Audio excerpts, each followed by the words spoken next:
আসসালামু আলাইকুম রহমতুল্লাহ। আসলে আমরা যেখানে আসছি এখানে যে শ্রমিকরা যে পরিশ্রম করে আসলে ফসল ফলাচ্ছে, এখানে আসলে তারা কি মানে লাভবান কেমন হচ্ছে।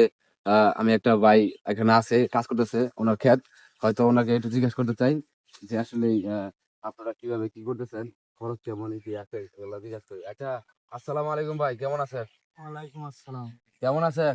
আলহামদুলিল্লাহ ভালো আছি। আসলে এখানে যে আপনারা খরচ করতেছেন, এটা আসলে প্রতিদান কি পাচ্ছেন? মানে কেমন খরচ হচ্ছে? আর মানে বর্তমানে লাভ আর লস কেমন হচ্ছে, এটা আমি জানতে চাই। লাভ আসলে কি এদিকে তাকাও। অনেকেই যে মানে খরচ তো বেশি। এদিকে আপনি এদিকে আসেন, এদিকে আসেন, সামনে আসেন। খরচ তো অনেক বেশি। লাভবান তো হয়ই, ফসল তো অনেক ইচ্ছা তাহলে ফলাই, কিন্তু লাভবানই হচ্ছি না। কারণ ন্যায্য মূল্য আমরা কোনোদিনও পাই নাই।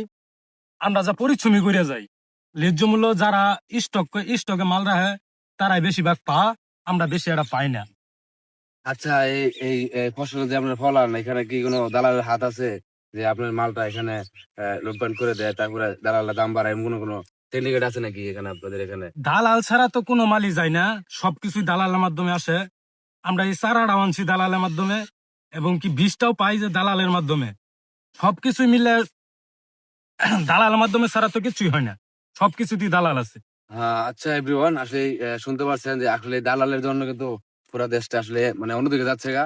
যে ভাইটা বললো আসলে তারা ন্যায্য মূল্য সেটা কিন্তু পাচ্ছে না। সবকিছু দালালের নিয়ন্ত্রণ করে। তাহলে আসলে কৃষকরা কিভাবে কাজ করে খাবে? তো আমি বলতে চাই, যারা আমার এই ভিডিও দেখবেন অবশ্যই কৃষকদের ফোকাস দিবেন। যে মানুষগুলা দিনে রাতে পরিশ্রম করে ঝড় বৃষ্টিতে আগুনে রোদে, আসলে এই মানুষগুলো যদি আমরা সাপোর্ট না দেই, এই মানুষের পাশে যদি না দাঁড়াই, তারা হয়তো কোনোদিন আগাতে পারবে না। ইভেন কিছুদিন ভেঙে পড়ে যাবে। আর ভেঙে পড়ে গেলে আসলে আমাদের তো খেতে হবে, যে এটা না খেলে বাঁচবো না। আল্লাহ তাআলা সৃষ্টি তো আল্লাহ করেছেন, রিজিকের মালিক আল্লাহ। তারপরে আমরা চেষ্টা করব যেন এরকম শ্রমিকদের পিছনে দাঁড়াই আমরা। তো আজকের জন্য এই পর্যন্ত। যারা ভিডিও দেখছেন অবশ্যই শেয়ার করে দিবেন। আসসালামু আলাইকুম।